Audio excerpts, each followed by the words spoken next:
have a sister, Anne, 2 years older than me. Anne is and always has been my mom's favourite. Growing up, my mom got Anne everything she wanted. New clothes, toys, electronics, her own bedroom, in a one-bedroom apartment. I slept on the floor in the living room with Mom, etc. We were poor, so sometimes my mom would borrow money, take out loans, hustle or play her luck gambling to get her what she wanted. But if I were to ask for anything, I always got hit with the, "Next time we don't have the money." I was also denied specific experiences that my sister got to have. For example, I wasn't allowed to date, go to friends' houses or walk to the store alone. My mom rationalized this by saying that she treated us differently because of our personalities, with my sister being the diva and me being the quiet one. I've come to accept that she loves us differently and have moved on with my life. I now have a son of my own, and my sister has 2 kids as well. For Christmas, we all plan to meet at my mom's house. My mom has also enlisted me to help with preparation, so I've been taking her to the store, setting up decorations, etc. I was helping her put the final touches on the tree recently and arranging the gifts, when I noticed that Anne's kids had many more gifts than my son.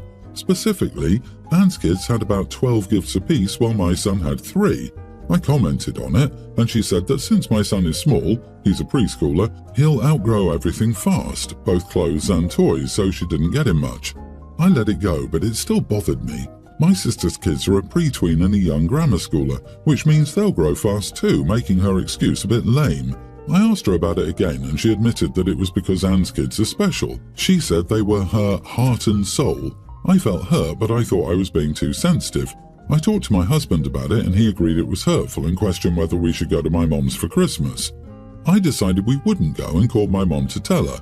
She got mad and said I was childish and needed to get over it because all grandmothers have their picks when it comes to grandchildren. She said she still loves my son and thinks I'll be hurting him by not letting him see her on Christmas. She's told Anne about it and other people vaguely over Facebook, and Anne more or less said it's our problem and she's going to enjoy Christmas either way. Regretted it. The very fact that OP was the one helping prep her mom's Christmas, while her mom favours her sister and her kids, tells you everything you need to know about who will be expected to care for her mom when she's old. No contact starting now is the best way to dodge that bullet. By the way, sister will swan in and count the gifts when the work's done. Leave before the dishes get washed too, I assume. Of course Anne will enjoy it. She'll be even more the centre of attention and it's easier to complain about when you aren't there. Mom is only mad because she needs OP to serve and clean up dinner. OP shouldn't go. Let her sister wash the dishes for once. No, wait. Mom will have to do it. Enjoy your totally mom-free life. She treated you like a second-class citizen for your whole life. It's time for her to know what that felt like. My husband, 41, and I, 38 female, have 2 children. Our daughter Rachel, teen, and our son Tim, young teen. Forever I've been begging my husband to do more around the house, but he continues to be a lazy man-child. He does the bare minimum when I force him and that's it. Our son is learning from him and not doing his chores, not cleaning up his messes, and expecting his sister to cater to him. Hubby is enabling him and secretly overrules me when I punish Tim. We had more than one argument because of their laziness. Yesterday I was shopping with Rachel and we met a friend from work and her boyfriend. So I called my husband and asked him and Tim to clean the house ASAP because I'll be bringing guests. The house was a mess when we arrived home nearly 2 hours later. I never felt so embarrassed in my life. My friend smiled and downplayed it as normal, but I could see the look she exchanged with her boyfriend. We chatted for 20 minutes after I cleaned the living room a bit and then they left. I finally had enough. I told both hubby and Tim to get the heck out of my house and not come back until they learned to respect me and be helpful around the house. We had a bad argument and in the end they gave up and left. My son has called me since from the motel where he and hubby are staying and begged me to let him back in. I told him he could ask me again next year and I might consider it. They're banned for Christmas. Family will gather in my house this year and New Year's Eve. Tim will then return. Hubby, I'm not sure yet. My mom and sister are against this. They think I'm way too harsh, especially to Tim, but I think he needs a serious wake-up call and this will be it. And I don't give a damn about hubby at this point. Am I the idiot? You kicked them out before Christmas? You kicked out your child through the holidays for being messy because you were embarrassed in front of your co-worker? Yeah, you are the idiot. Honestly, if it had been me, no matter how justified you felt or actually were, your next conversation with me would be to tell you to sign the papers. LOL at the lazy slob who wrote, "You are the idiot." LMAO, oh no.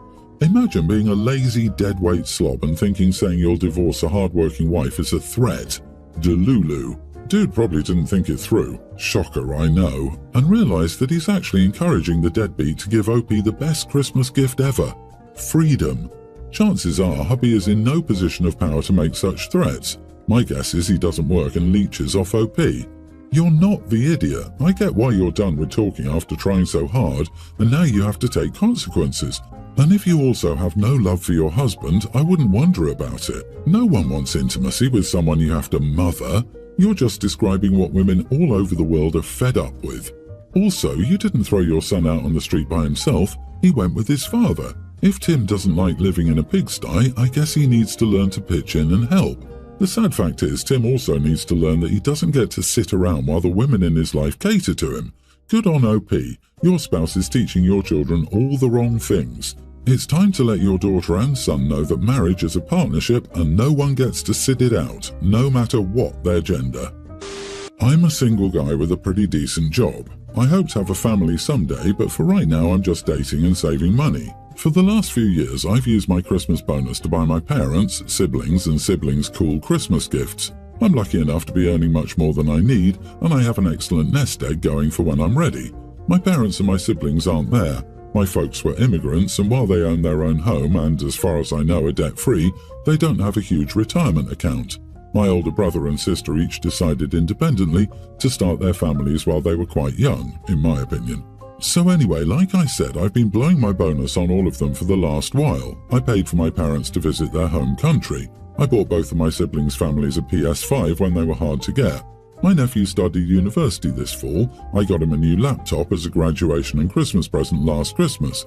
I don't resent spending this money. I love my family, and I don't expect them to reciprocate. I already buy myself whatever I want. However, I noticed something this year. It was my 30th birthday and no one did anything for me. So I asked my girlfriend if she wanted to go to Asia for New Year's. She's a student, so I'm paying for everything. We're seeing our families for Christmas and leaving on Boxing Day. I got to my parents yesterday afternoon and put my gifts for everyone under the tree. I got everyone a $50 gift card for the movies. There are 12 of them, so that's still $600. My sister-in-law decided to sneak a peek at her gift. She thought I was snubbing her, so she told everyone that I got her a crap gift. Huge fight. I just left and went back to my hotel. Calls and texts non-stop. I was greedy, immature, callous, and many other things. I just blocked them. I can spend the next few days as a tourist in my hometown and then leave. I told my girlfriend what happened with my family and she has my back. I think they're acting entitled and taking me for granted. I don't think that they're idiots, but I don't think that I am either. Not the idiot. They have some nerve calling you greedy when that's exactly what they are. They're absolutely taking you for granted. They didn't have to spend money on you, but not to arrange a nice birthday dinner at someone's home or something when you do so much for them is bonkers. Disrespectful and entitled. I mean, they didn't even call you or get you a card for your 30th birthday. Good for you. $600 for family gifts in spite of this is pretty damn nice. I think you actually went above and beyond in doing that much. This will always be the problem with some people. You give them terrific gifts and then they expect it as their due. You're young and should be able to use your money for your enjoyment. Next year, $25 gift certificates for anyone who complained. Hand make a gift for sister-in-law. Enjoy your trip. I hope that your family comes around. I'm going to play devil's advocate a bit, though. Everyone's the idiot.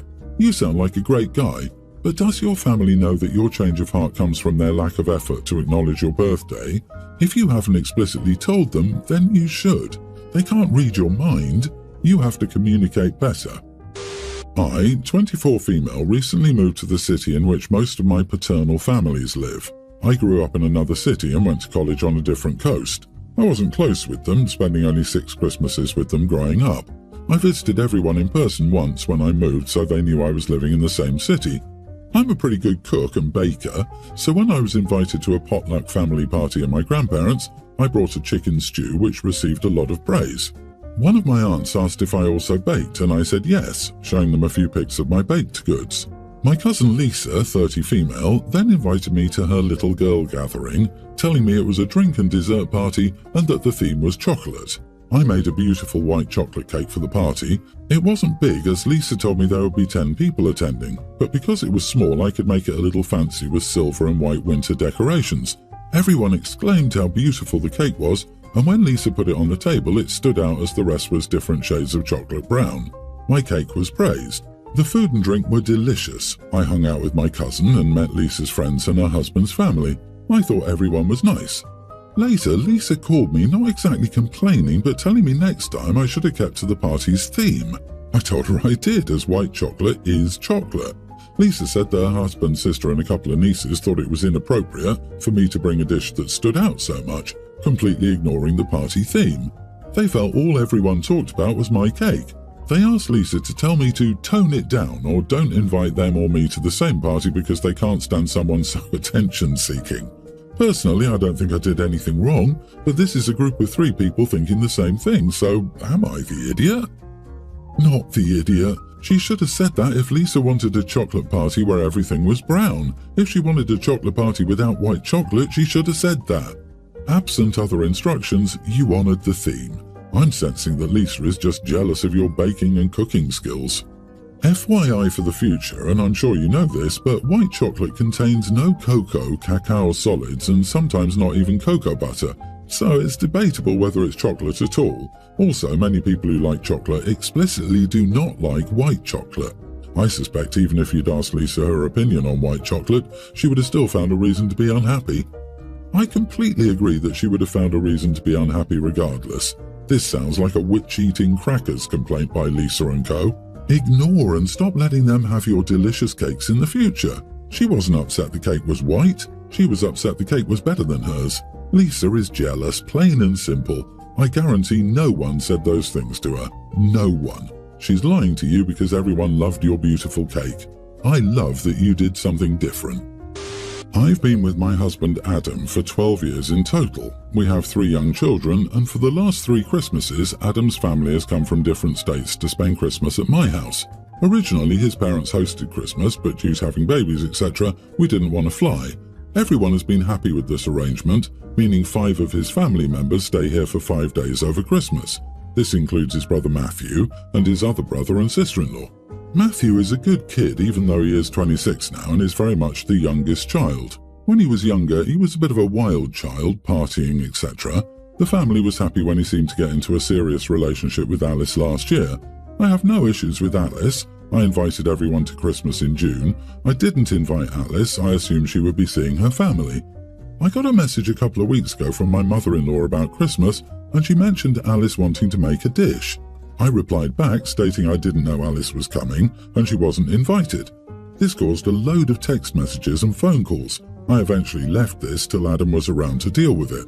Adam thinks Alice should come. However, there's no room in the house. Matthew usually sleeps in the office and this would not fix a double bed. In addition, while I like Alice, I don't want people who may not know my children in 10 years here on Christmas Day. Adam and I have majorly fallen out about it, so he went back and said there was no room in the house but Matthew and Alice were welcome to get an Airbnb or hotel and come round on Christmas Day. At this point, Matthew just said he wasn't coming if they weren't welcome. This has caused my mother-in-law to state that she might just host a small Christmas at home. Adam's other brother and sister-in-law are clearly debating this option. Adam now wants to go back to Matthew and say it's no issue if they sleep in the snug. Again, I don't like this setup as my kids use that room as a living room and playroom and it's their Christmas. Adam and I argued this morning and he went out hours ago and has just texted to say he will be back this evening. He needs to cool off and I need to consider how selfish I'm being. So, am I the idiot? You are the idiot. You're making a huge deal out of something that should be a non-issue. Couldn't you suck it up for the holiday to keep the peace and be inclusive? Holidays are about togetherness. If they're okay with sleeping in the office together, God bless them. Why do you care about your kids spending a holiday with someone who may not be there in 10 years? That's a ridiculous notion.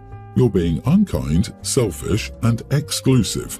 If I were Matthew and Alice, I wouldn't be comfortable coming to your house at this point. Can't blame the rest of the family for making other arrangements.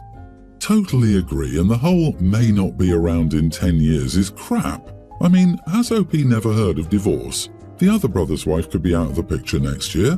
Holidays are inclusive. Alice has been around for a year.